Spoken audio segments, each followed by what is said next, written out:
Hello students, today we are doing lesson 63 and the title is just simplify, but it is simplifying when you're multiplying fractions. So we just did multiplying fractions. Now I'm going to show you how to, and we just multiplied numerator times numerator, denominator times denominator, and then simplified. I'm going to show you a quicker way to simplify. So if I have 3/4, this will be example 1. If I have 3/4 times 8/9, okay, instead of going like this and going, okay, that's 24 over 36, and now what can I divide both of these by? You might say, oh, I can divide them by 2, and then I get 12 over 18. Oh, wait, I can still keep dividing. Well, that takes a long time. So let me show you how to do this a quicker way. So instead of simplifying at the end, we're going to simplify before we multiply. That makes it easier because we have smaller numbers to multiply, and we won't have to simplify at the end, hopefully. You always do, though, check. Okay, so I'm going to look at numerators and denominators. Most of the time, this ends up being diagonal ones. So if I look at the 4 and the 8, those could be simplified. So think of it like if I had 8 over 4, how would I simplify those? But instead, this is what we're going to do. We're going to say, okay, 4 and 8 can both be divided by 4. So I'm going to do that. I'm going to divide both of these by 4. Remember, one has to be a numerator, one has to be a denominator. So 8 divided by 4, and I'm going to cross that out and put 2. Over here, 4 divided by 4 is 1, so I'm going to put it like that. So now I have a 2 up here and a 1 down here. So I've already made it easier. But I am also going to check the other cross one. So 3 and 9. Both of those can be divided by 3. And so 3 divided by 3 is 1. So I'm going to cross it out and write that. And 9 divided by 3 is 3. So now I have 1 times 2 is 2. And 1 times 3 is 3. And that's my answer. So over here, I might have kept dividing by 2 and getting 6/9. Okay, now I can't divide by 2, and you might stop and say, okay, this is 6/9. But no, you can still divide by 3. So see how much work it was to do it that way?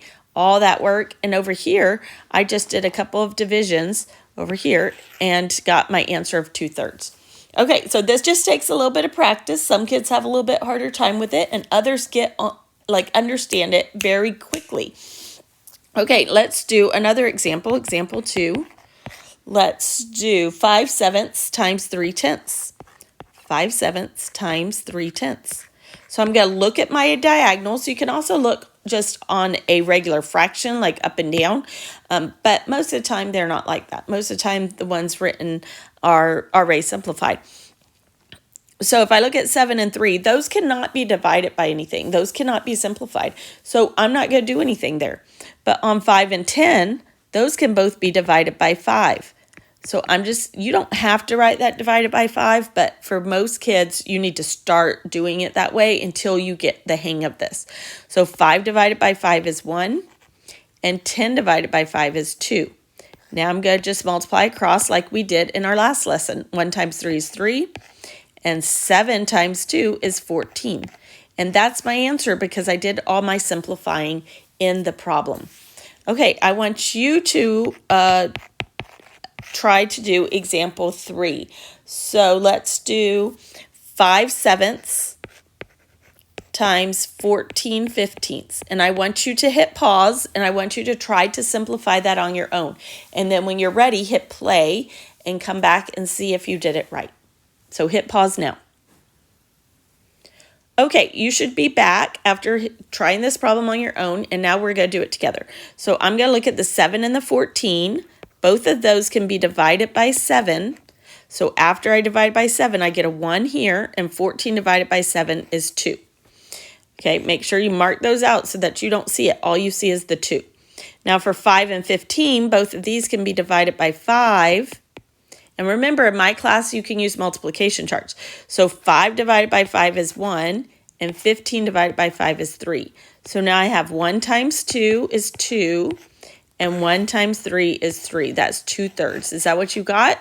If you did, then great job. If you didn't, then just keep going over this and watching it again. We're going to do one more together, and that's going to be the last one for this lesson. So I have 1/3 times 6. So remember, when you have a whole number, you need to change that into a fraction.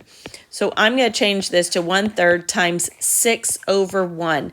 A whole number is always changed to the number over 1.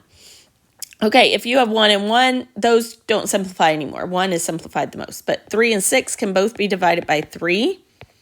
So 3 divided by 3 is 1, and 6 divided by 3 is 2. So now I have 1 times 2 is 2, 1 times 1 is 1. This is an improper fraction. Remember, I need to change that to be a mixed number or maybe a whole number. So 1 goes into 2 whole times, and there's no leftovers, so I don't have any fractions. So my answer for this one is just 2. Okay, so this one was just remind you of how to change your whole numbers to fractions, but all the rest of them are the same. So we did 4 examples. If you're not getting it, just keep practicing, okay? And if you get an answer right here that can still, so if you got 4, 6, and you say, hey, this can still be simplified, then you go ahead and simplify it, because it needs to be simplified to the lowest terms for your answer to be right. And that's it for today.